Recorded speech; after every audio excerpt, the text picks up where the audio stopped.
Hey YouTube, Untamed here. Remember during the pandemic, every single Toyota dealership seemingly took advantage of people with markups. They were charging 10,000, 15,000, sometimes even more over MSRP.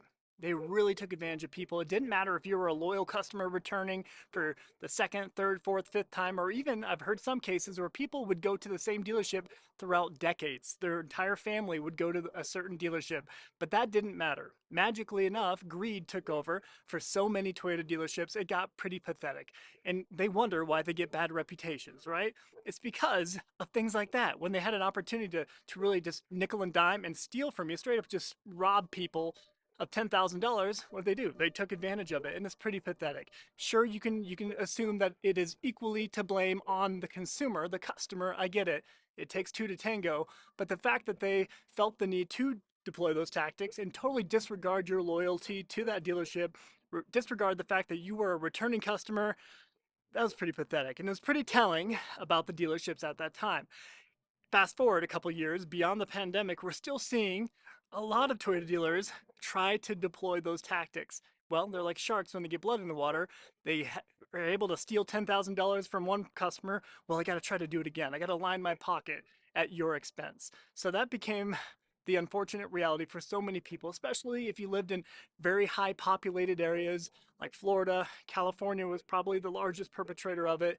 Um, they just really took advantage of you, right? You became another brick in the wall. You became another number to them. You were no longer a customer that they wanted to earn your business and your long-term business. If you didn't buy it, well, the next person in line would. They treated you like a number, and it became very apparent and very pathetic, quite frankly. So, but fast forward to today, some dealers are still trying to deploy those tactics, but for the most part, they've gone away.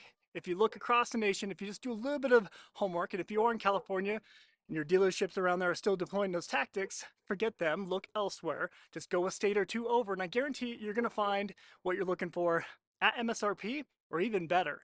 You know, I'll throw up maybe a couple examples on the screen here. So many Toyota Land Cruisers, the brand new 2024 Land Cruisers, first editions, 1958 editions, standard Land Cruiser, they're all going for discounts now, oftentimes $3,000 to $5,000 below MSRP at this point. Some people have actually commented on my video saying that they've seen $8,000 off in 1958 edition.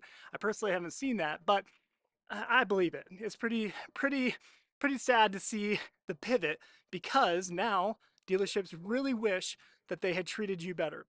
And quite frankly, I encourage you all to remember those dealerships that took advantage of you. Remember those dealerships that were really capitalizing on the lower supply.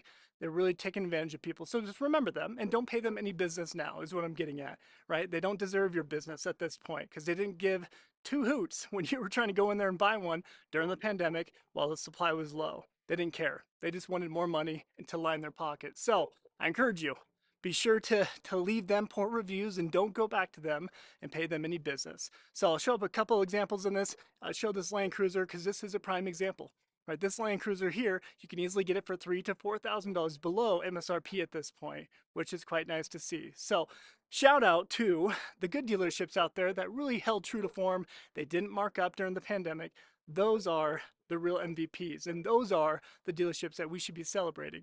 But unfortunately, I can confidently say the vast majority of Toyota dealerships in particular, they were like the worst offenders of it, seemingly. They weren't the only ones, but seemingly they were terrible with it, especially for the TRD Pros. The vast majority of them took advantage of people and charged markups. So let me know a couple things. One, what is the worst markup that you have seen throughout the last few years? And then what are you seeing now at your local dealerships? Do they have stacked up inventory across the lots? Are they discounting, slashing prices left and right like they have to for the Tundra and Tacoma in particular? They just can't even move that type of inventory. So let me know what you're seeing. As always, I appreciate you taking the time to watch. Till next time.